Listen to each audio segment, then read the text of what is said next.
Hi, Emmanuel. Welcome to the Go Big podcast. How are you today? I am good. Thank you for having me. Wonderful. So, tell us more about, who is Emmanuel? What do you do? And why are you, in this podcast today? So my name is Emmanuel Dolo. I am originally from West Africa. I usually consider myself a Pan-African. I call myself a Kenyan, a Ugandan, a Nigerian, even Liberia, whoever, because we're the same people. Um, Currently, I work for the African Chamber of Commerce. I am responsible for programs, actually the director of programs. I help to plan and implement uh, programs for small businesses and other members of our community here in Washington State. I'm also a commissioner with the City of Seattle, and I'm here to let you know who I am and maybe answer whatever question you may have concerning the lives of immigrants and refugees in Washington State and also their livelihood. So you're welcome to ask any question. Yeah, thank you for that introduction. Could you tell us more about your membership? When you say small businesses, for example, how do you define a small business? Well, for us here, NN business has an income that is less than $1 million. It's considered a small business.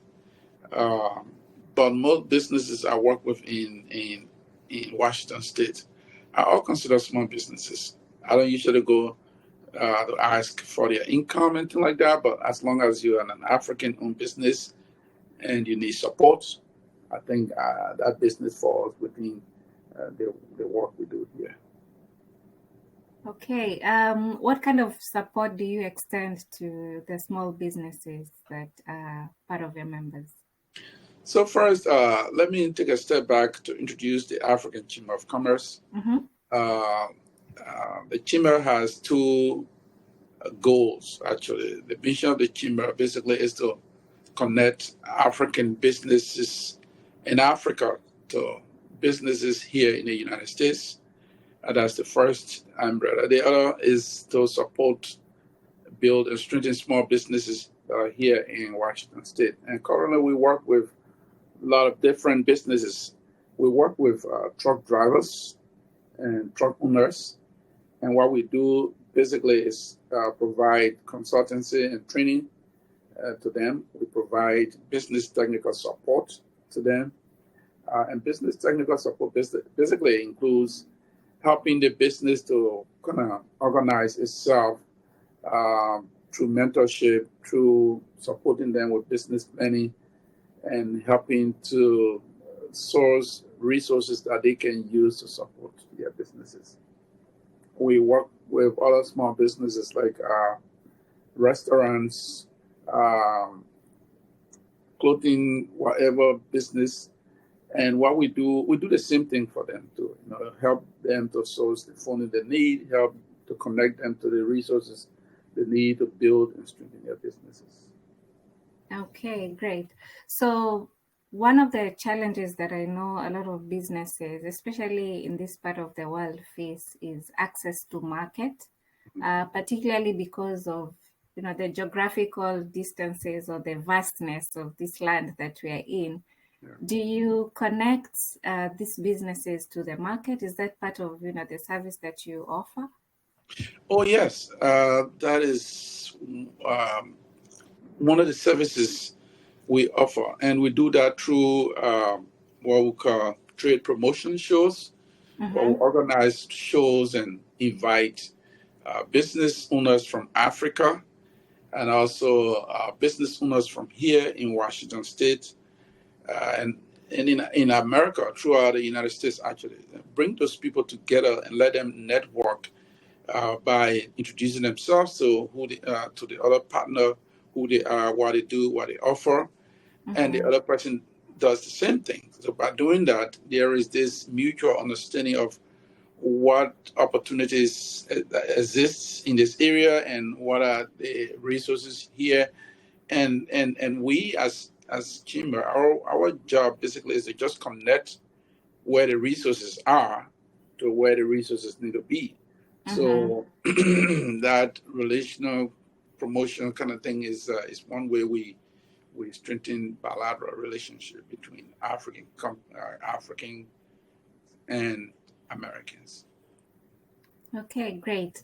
And speaking of the support that you offer entrepreneurs, are there any specific initiatives that either you have started or you're looking to start? Well, Tell us more about the projects that you yeah. currently have. Well, so I just joined the chamber 2 years ago, more than 2 years ago. But the chamber has been around for over 20 years. They have helped to establish relationship between companies in Africa and companies that are here. I heard a story about a guy who is producing stove in Kenya. He used to be right here in Bembridge Island. Right now he's in Kenya over there, and he's creating jobs for local people. There are a lot of stories. There's another company in Nigeria that got its connection with a company here in Washington State, and so a lot of companies around. So what usually happens is when we organize this trade show,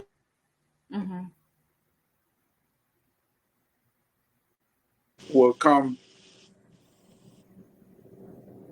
I can hear you. Okay. Yes. Companies from here will come to that event with all they can offer. They bring their brochures and everything. They display some of their products and equipment and everything. And then people from Africa will come and talk about what they want. So we do that every year. This year, there was a company from here in Washington State. It's called Morgan Cosmetic. Morgan Cosmetics got connected to a company from West Africa. They call them Standard Trading and Resources. The other name is WTS. And the two partners are now thinking about how to take some skincare product from here to West Africa and market it over there. Okay, there is another company called Pangea. They manufacture electric buses, and they got connected with the Kenyan delegation. And I understand in November they'll be going to Kenya to, see how they can strengthen that relationship. So yes, we are just the bridge. We see where the resources are, like I said, and we see our people too on the continent. They have a lot of needs. They have great potential. They have the product and everything, but they just need someone to connect them to the person who need the products they have. So that is our job, and that's why we open up our line to everybody. If you're in Africa, you need to be connected. You have resources over there. You have a business over there that you want to bring to the United States. Just let us know. We will look for someone from here and connect you if we can. Yeah. So when I attended your annual 23rd, conference this year, one of the things that people were asking about or kept coming up was, access to funding, because, when the expectations basically from members here, but also the members back home is how do they get access to finance through this networking, opportunities that you sort of connect them to? Well, that question of finance, access to finance, access to the resources, and every other thing a small business needs to grow is a universal question. Is a challenge for every business, even the businesses that we are helping here in the United States. I give you an example. From the beginning of last year, which January to December of last year, I submitted application for over 90 small businesses, 90 small businesses, and only 3% of the people who we helped to apply were able to receive funding. And the reason for that is you don't just go to to people and say, "Oh, give me money. I have this great idea. I want to do this." It's the process. There are a whole lot of workings you have to do. There's a lot of preparation. And you have to be ready. You have to be loan ready. You have to be grant ready. In other words, you need to have all the elements that the lender is looking for. You have to have you have to meet the eligibility criteria. So, say, for example, if you have a business in Africa, like you have a garden, and you want to look for money for that. The first thing you need to do is to have the business, be able to build the business so that it becomes attractive, so it becomes ready for borrowing from people. You can't just go and, oh, I have this, and it has to be on paper, and it has to be defined. It has to have a history, a record that will attract the lender to support. What are some of the things that define or would make me attractive as a small business to maybe access a grant or a loan? Yeah, so as a small business, if your business here, right here in Washington State, um, your personal credit is very important. If people look at your credit history, in other words, look at how much money you borrow and how you pay back, your payment history and things like that. Are you delinquent? Do you have repossession on your record? Do you have? Are you someone who just borrow money and you don't pay back? All of those things, they will look at those things. The other thing they will look at is whether the business is actually profitable. And you need to demonstrate that by showing them a business plan. And business plan is a loose term. People say business, I need a business plan, this and that. But they're in a business area, especially when it comes to borrowing money, asking someone else to give you their money to run your business. The type of business plan you give to that person is different from the business plan you just prepared for yourself. And that one they call a bankable business plan. It has to have, you have to go in detail. You have to convince the lender that this business is profitable. When you invest, this is what is going to be the return on your investment. So, and also you have to demonstrate your capacity. You have to tell them who you are, what you can do, why you want to do that, and everything else. So there are a lot of things. Money, like getting capital from other people, is a very huge challenge, and that is why we at the chamber we provide these business development support, where we sit with you, we look at the business, we let you define the business. What are your goals? What are your objectives? What are your values? What are your priorities? From point A to point B. How are you going to get there? Where are you right now? Being able to define where you are, where you want to be, how you want to get there, all those things. So we help these people to be prepared for all of that. And I think my brothers and sisters in Africa can do the same. Africa, they have a lot of money. The banks, they should go to the bank. The banks have a lot of money. There are other lending institutions, but you can just go to them like that. You have to be prepared before you can approach somebody for money. Yeah.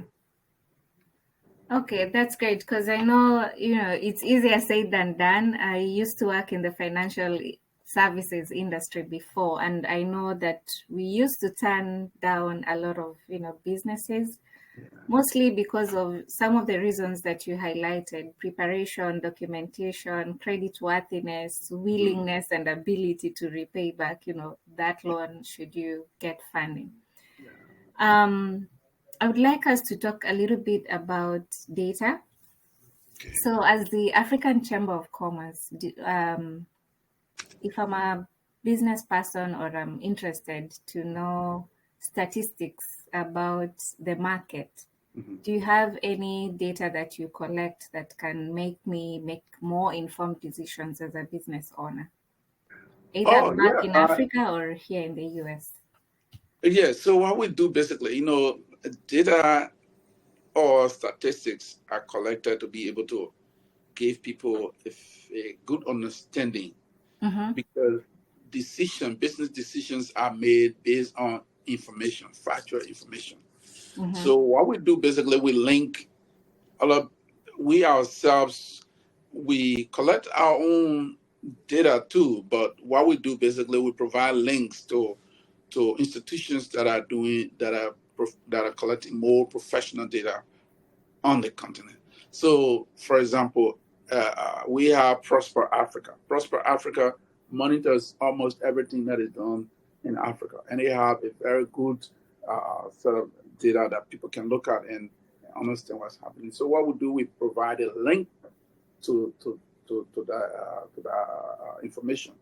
What we collect here, we collect more. We collect information more on the businesses that we are dealing with. The number of businesses, how long you've been in business, what is your operating capital, what are some of the things you need us to help with, how much money have you received, where are you located, what do you do, those kind of things we collect. But when it comes to like real factual data from Africa, from the continent, we've always tried to be very careful with what we collect ourselves because we're so limited. We are not there, so we have to rely on institutions that are there and institutions that are specialized in the collection and interpretation of data.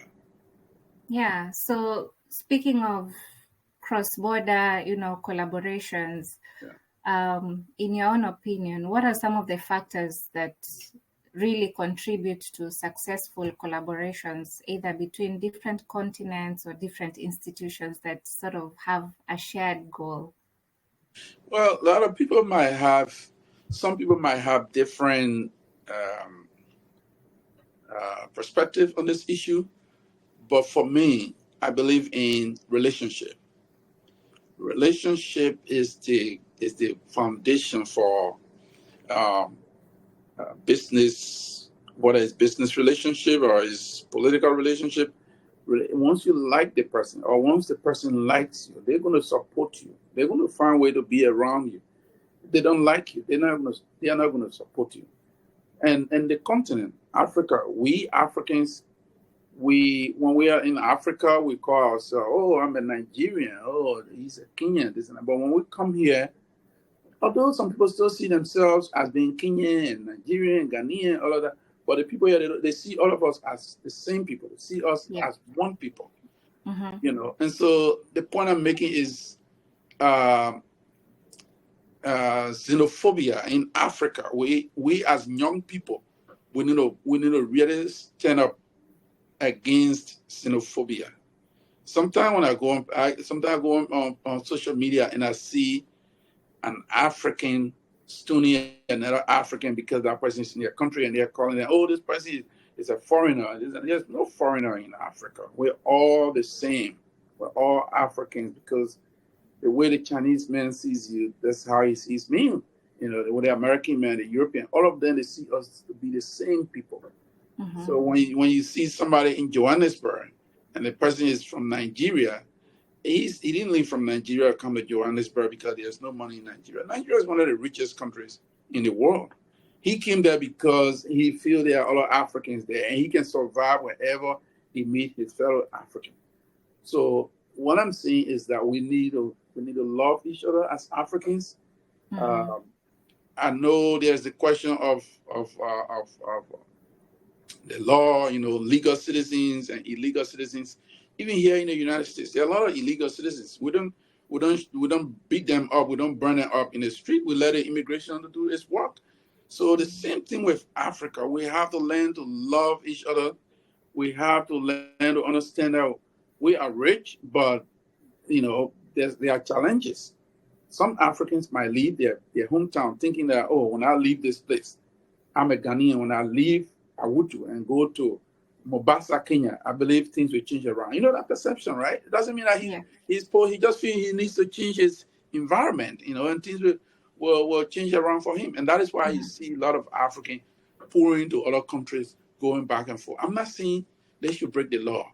But even when they break the law, there are people who are supposed to take care of them. There's law, and the law should take its course. But ordinary citizens should not take law into their own hands, thinking that their country is richer than this other country and that other country. Yeah. So basically, what you're saying is, as Africans, we need to, in order for us to collaborate more effectively, we need to put our differences aside see Exactly. ourselves as one people and then, Yeah. Yes. forge those strong relationships. Exactly. And for example, I'm not a Ghanaian, but I spent some time in Ghana. Mm-hmm. The Ghanaians love outsider. They love visitors. When they see you, you are not a Ghanaian, you come in, oh, this is a Kenyan. Oh, this is Kenyan, our Kenyan brother, our African brother. They will Mm-hmm. show you that love. When I entered Ghana in a way that was not too, like, I was not really a money guy. I was suffering and this and that. Yeah. And a lady took me in from the border. She was like, oh, you are this. Oh, come on, come on. And she took me to her house and gave me water to shower and all of that. And then she's like, okay, Raul, you can move now. You can go on your own and this and that. That's what we need to do. We don't need other Africans stoning other Africans or burning them alive. Anything that happened to one African country, it happens to all Africans. For example, my father, this is a true story I'm telling. My father told me in the 60s and the 70s and the 80s, they were raising money to send to a certain African country just for the African country to be free. They raised money, they came collected money. They didn't have money, but they collected the little ones they have and the little one they have, the little resources they have, they put that together and send it out there, and they were able to free that African country. There are people all over Africa who were singing revolutionary songs. They were singing freedom songs. Although they were not in those countries fighting, but they were outside and they were giving the spirit. They were singing in those songs, right? They give you the zeal and the ability, and knowing that you have other people supporting you can also give you the strength to fight. So, although Yeah. our fathers were not in those countries, they were supporting those countries. Now that they are free, they should open up and embrace us too the way we embraced them when they were being subjected to all of these suffering and everything. Yeah. Yeah. Thanks for sharing that. Now, going back to the chamber and going back to collaborations, for example, when we look at, how to do cross-border businesses, there are a lot of policy issues that are involved in the whole discussions based on the different rules that apply in different, markets or boundaries. Is the Africa Chamber of Commerce involved in policy development in some of these important discussions that foster, favorable environments for businesses to operate in?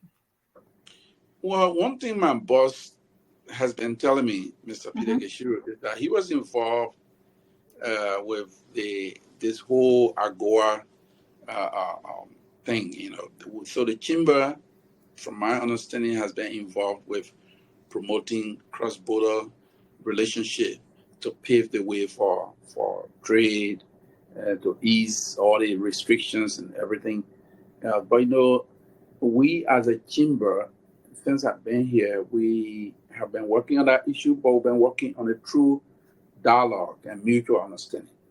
During the forum, I think last year forum, there was a session where people came together from Africa and from here and other places, and they try to look at the issue of bilateral trade, trade relation. How do we make things easier for the little man or woman who's selling his product in Africa to be able to, access the American market. So it's a work in process. People are talking about it, and especially Products for Africa is doing a lot of work around that. The only thing though is we should not miss. I know it's hard to separate the two, but politics and business, these are two things. So when you are discussing trade from the context of political connection, all of that, it's different from discussing trade from just ordinary business, Yeah. understanding. So these are deeper issues. But one thing we keep saying is to, portray Africa as a place for business.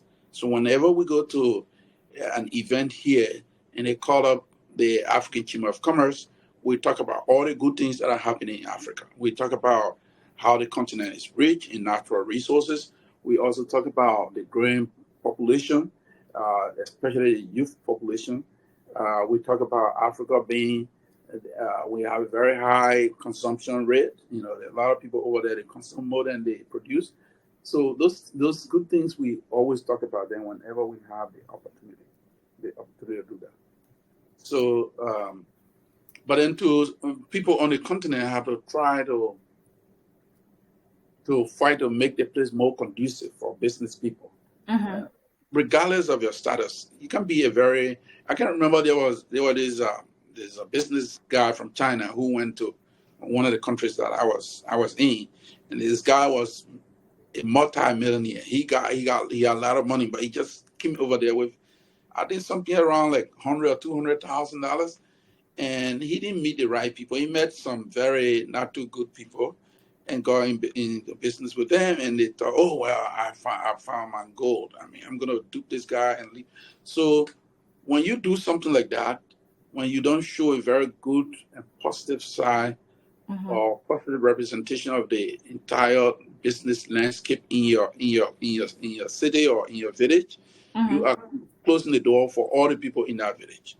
All the villagers who want to do business, you are closing the door for them. And that is what is going on with most people. Some people, when they have the opportunity, they don't use it well. They try to use it to exploit people for their personal benefit, as opposed to standing up and being the representative for all your people. Because Yeah. once you prove to that investors, my community is a reliable community. We are reliable. We are trustworthy. We are strong. We have good businesses here to do with you.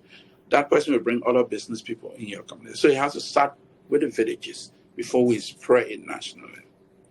Yeah, there's a point you've talked about which is very powerful, that Africa has one of the youngest populations in the entire world. Um, Closely related to that, how does the chamber encourage or support innovations across the, particularly technology segment, looking at all the innovations that have been taking place? I've seen a lot of seed funding going to support innovations where we have tech leaders coming up in various countries. How does what's your role in all that? So first of all, the chamber believes in the power of young people. Most of us here at the chamber, we are young people. I have a lot of young people working with me, and that is because the chamber believes in the power of young people. In fact, I approached you the other day and said, "Well, oh, I see you look young. You can come and we can work together." So that's one thing. At the chamber, we put the young man or woman in the center of the universe and tell them, "You have everything you need. You have everything it takes to make you that responsible, peaceful, and productive adults you want to be. It's Mhm. all up to you." With little guardians, we believe you can make this world a better place. That's the message always our boss tell us. But in addition to that, the chamber is we're trying to take a step. We're trying to be more vigorous in empowering young people. So we have this project called the African Business Innovation Center. It's Mhm. ABIC, the one I presented during the forum. Mhm. Uh, ABIC has four uh, major components. The first Mhm. one is business development. I think that is clear already. We talk about business development, all of that. But the second one, which is more important, is the workforce development. And under that workforce development, the very first area that we are targeting or we are preparing to really use to be able to engage the young people is cybersecurity training. Computer skills, but basically focusing on cybersecurity training. And Mhm. I heard my boss saying, right now we are preparing to see how we can bring young people from Africa, bring them here for that kind of training. They go through the training and be able to use their skills, their knowledge, and the experience that they will have by going through that program. They can take that back to Africa and create jobs for themselves. Computer skills are valuable everywhere. Yeah. You can be in Kenya and work for somebody all the way in the United States or in China or something. So that one area we are trying to work with young people. But of course, there is another area which is clean energy.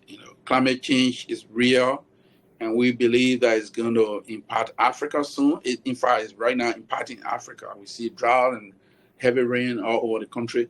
So the component that has to do with clean energy, that's where we are working right now. We try to bring in more young people, especially truck drivers. We are working with the city of Seattle to transition from dirty fuel to cleaner energy. So we are working on a project called the Clean Truck Program, or the um, electric vehicle program. So what the city is trying to do is right now what we are doing with the city is that we are working on a pilot where we will bring at least four trucks, four electric trucks in the city, and let the young Africans, particularly, drive those trucks around and see how they feel about it, how it's going. Then we will roll out the whole idea of introducing electric trucks in the city, because Mm-hmm. in the next 10, 15, 20 years, the city doesn't want to see any diesel truck, running through the city. No. So we are all transition, and we for us, this project is targeting young people, young drivers. So we are bringing young drivers in our programs. We have over 50 drivers, including Somalis and Kenyans and Ethiopians, all of West African, everybody else. So they are part of that. So we are engaging young people in every project we initiate. Okay. As we wrap up, for people out there who are looking to start businesses or would like to start businesses, but for one reason or another, they're not yet there in terms of starting, what advice would you give to these people? Well, I would say to start a business is very simple. It's easy.